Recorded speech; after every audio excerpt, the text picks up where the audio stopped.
have all the categories. So we do short-term rental, we do mid-term rental, we do long-term rental, we have commercial. So we kind of cover a lot of the areas. And since we do these, I kind of handle the short-term rental stuff just for a number of reasons.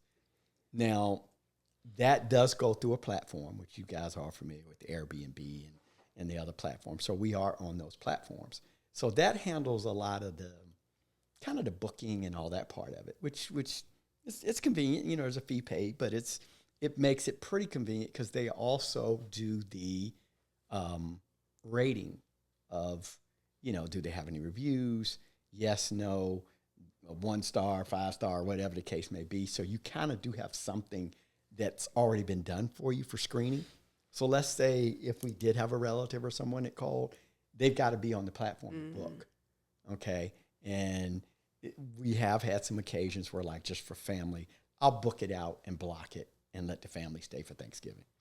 But here's the great thing. I know they're only there 3 days and they're going. They're not moving furniture in. I'm not going to have that. You know what I'm saying? You came for Thanksgiving. Yes, we booked the place. We blocked it off. Y'all can go stay. Okay, you can do that. That's a gift. You know, you can do that. And yes, we would do that. And yes, we have done that. Okay, did it for my daughter and her college buddies when they came for homecoming. We blocked it out. You know, and basically in that case, they just pay for the cleaning fee. Mm-hmm. So that's short term. So short term is a little different. And yes, we would do that. And that would be the exception. And yes, you can do some family stuff with that. So I wouldn't, no friends. Now, I'll let Jen jump in on when it comes to investing, yep. right? Yep. A lot of investors will jump out of the gate and say, I'm going to just buy properties for short-term renting. I hear it all the time. Yeah. Sounds really cool. Very sexy. I got all these short-term rentals. I got and 40 doors. Balling, like, right? And it could work. Yeah. The problem comes in when you didn't evaluate that property for long-term rent first. So people go out and they buy $1 million house because they can short-term rent it. And you can make a really good profit short-term renting. You could probably make 2 to 3, 4 times what you would as a long-term rental. But when the local government comes in and says, we don't want you to do that anymore, and they can do this, they will literally pull the rug out from under you and say, we are not allowing short-term rentals in this town anymore. Wow. Sorry. Yeah. Okay, as of, whenever. Okay, so then that changes your numbers drastically because you purchased this property under the criteria that I'm going to short-term rent it and make all this money. Mm-hmm. But as a long-term, regular long-term 12-month lease, the numbers don't work. Right. Because as a long-term rental, the mortgage payment was $4,000, let's say, because they bought this really nice big house so that they could short-term rent it. Now, when I can't do that anymore and I have to long-term rent it as a regular traditional lease, I can only rent it out for $3,000 because that's the going rent for that area. Now you're in trouble.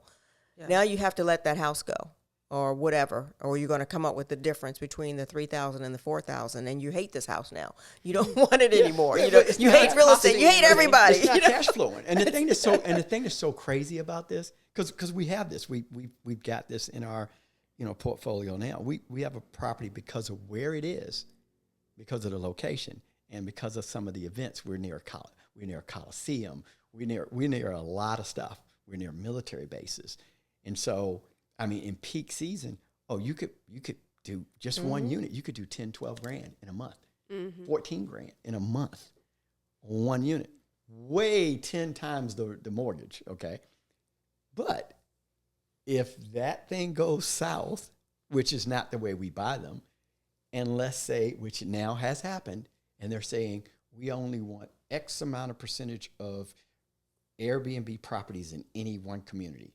Now we want every landlord to submit an application. That wasn't the case before.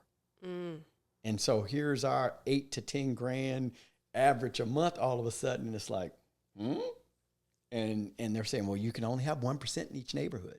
So how dumb is that? Now, that's weird. Now we get cut out. Well, there's a lot of things behind that. We can't get into some of the political stuff. So anyway, it wasn't a problem for us. But it wasn't. But that's not how we purchased. Right. We only decided to use it when we start running all the numbers, because when we purchase based on long-term numbers. Interesting. And it cash flows well. Mm-hmm. And when we saw the upside of it cash flows well for long-term rental, but oh my God, look at what it cash flows A little extra. for short-term, at least for this period of time. So we did that for a couple of years. Now we've shifted it over because as stuff gets quonky and goofy, the one thing that we believe in is we keep it simple, we keep everything smooth. We don't bring on headache. We just adjust and we make a shift. We're like, okay, fine, whatever. Long-term rent. What's midterm rental then? Well, that's where I'm going next. So there's another really Jen, you cool. and I are just on a page. I know, I feel you. Like I felt the vibe coming off.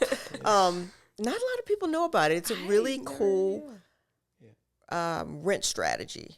Okay. It's when somebody's coming in, they're renting for 3 months, 4 months, not quite 12, but I just need to come. I'm coming in the area.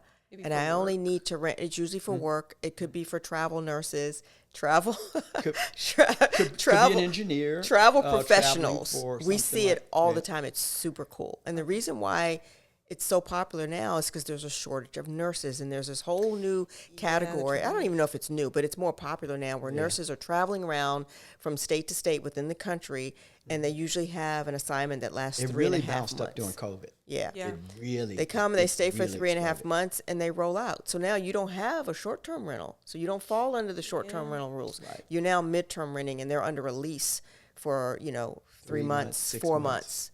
months. And it's super cool because, you can raise the rent a little bit because they're getting extra money for this travel that they're doing, and they have a stipend for it, so they're willing to pay for it. It's usually, it has to be furnished though, because they're not bringing furniture with them and all that stuff. So you furnish it That's out, why make the it really cute. Airbnb midterm works well together. Yeah. Would when people come to, say, Florida for the winter, is that considered midterm as well? Often, if they come stay a couple. Yeah, of if weeks? they're Or staying, is that seasonal? Is that different? could be But seasonal. That's could similar. be considered like a midterm because if you're doing it for not a year lease, but they say I just want it for the summer.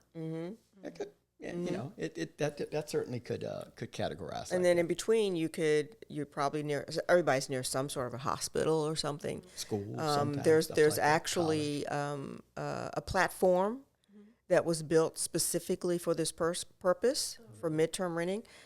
Most people's go-to is to go put their property on Zillow, which is super popular. It works.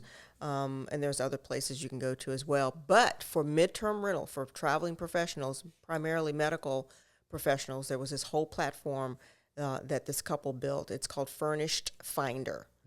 Furnished Finder, who would have thought, right? There's this platform called Furnished Finder. You put your property there, and the nurses are going to come calling. And it's very interesting.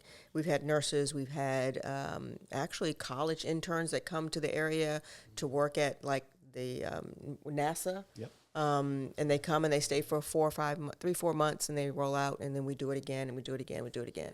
But then there's also room rentals, which is another There's some whole other beautiful thing. Yeah, look, we could go on. There's some categories we probably didn't cover and get into, but there are a lot of different possibilities and opportunities. But look, we love real estate. Real estate's a great So many thing. ways you can make money with real Investing is estate, great. but keep it small, keep it simple, keep it local. Don't try to figure it all out at one time. Just get your niche, get your strategy, know what it is you want and what you need. Yeah. Don't worry about the person next door that's got like 25 apartment buildings or whatever. You're like, I just need an extra $500 a month. Give me that one little house down the street that's close and local, and I'm going to work that baby and get my $500. And then in 3 to 4 years, I got some appreciation, and I'm feeling real confident right now. That's what you do. That's how you start.